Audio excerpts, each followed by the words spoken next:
दिन सेठ एक थैली में बीज लेकर महेश के पास आया। ये बीज किसी आम चीज का नहीं है। मुझे सपने में आदेश मिला है कि ये बीज उगाने से आदमी अमीर बन जाता है। लेकिन ये बीज किस चीज का है सेठ जी? ये तो मैं नहीं जानता। अरे वो ऊपर वाले का रहस्य है। लेकिन सुनो, फसल में ऊपर का हिस्सा मेरा होगा और नीचे वाला तुम्हारा। ठीक है मालिक, तो बताइए क्या करना है? बस यहाँ अंगूठा लगा दो कागज पर। महेश घर जाकर बोलता है, भाग्यवान, आज मैंने गलती नहीं की। ऊपर का हिस्सा सेठ का और नीचे वाला हमारा। लेकिन कुछ हफ्तों में फसल तैयार होती है और वो था मक्का, भुट्टा। मक्का तो ऊपर उगता है और नीचे सिर्फ जड़ें होती हैं। हाय, इसका मतलब सेठ लखपत ने फिर मुझे बेवकूफ बना दिया। महेश घर जाकर बोलता है, भाग्यवान। सेठ फिर आता है। भीमा, ये लो एक नया बीज। ये फल बहुत कीमती होता है, लेकिन इस बार फसल का नीचे वाला हिस्सा मेरा और ऊपर वाला तुम्हारा होगा। ठीक है सेठ जी, जैसा आप चाहें। सेठ खेत देखने आया और चिल्ला पड़ा, महेश, ये क्या है? मैंने फल के बीज दिए थे, ये गुलाब कैसे उग गए? मालिक, आपने लिखा था फूल मेरे और फल आपके, लेकिन किस बीज से क्या उगाना है ये लिखा ही नहीं था। वाह भाग्यवान, एक बार की खेती और अब 15 साल तक आराम से खाएंगे। गुलाब की खेती से कमाई बढ़ती गई और सेठ की चालाकी खुद पर ही भारी पड़ गई। अब सेठ ने लोगों को बेवकूफ बनाना बंद कर दिया और भीमा बन गया गांव का सबसे चतुर किसान।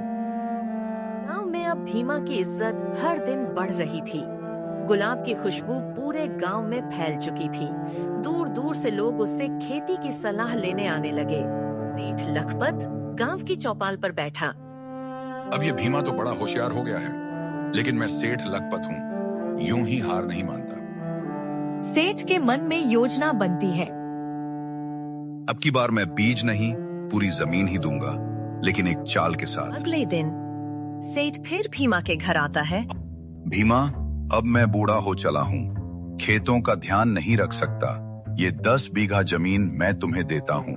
बस शर्त ये है, हर फसल का पहला फल मेरा और बाकी सब तुम्हारा। ठीक है सेठ जी, जैसा आप चाहें। कुछ महीनों बाद भीमा ने एक अनोखी फसल उगाई, केसर की खेती, जिसमें पहले फूल नहीं आते बल्कि नीचे जमीन के अंदर से केसर निकाला जाता है, और पूरा एक बार में नहीं बल्कि धीरे धीरे। सेठ खेत में आता है। अरे भीमा, फसल तो तैयार हो गई, अब मेरा पहला फल दो। सेठ जी, ये देखिए, पहला फल यहीं है, मिट्टी में, निकाल लीजिए, लेकिन बाकी सब मेरा।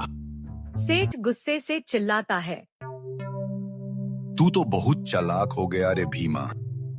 अब सीख गया हूँ सेठ जी, हर बार अंगूठा नहीं, अक्ल लगानी चाहिए। अब गांव में भीमा बना किसानों का गुरु। उसने एक छोटा सा कृषि विद्यालय खोला, जहां वो गरीब किसानों को मुफ्त में खेती की नई तरकीबें सिखाने लगा। सेठ लखपत अब भी गांव में रहता है, लेकिन अब वो भीमा से ही सलाह लेकर खेती करता है। दूसरों को धोखा देने वाला अक्सर खुद ही धोखा खा जाता है, लेकिन जो सीख कर आगे बढ़ता है वो हमेशा जीतता है।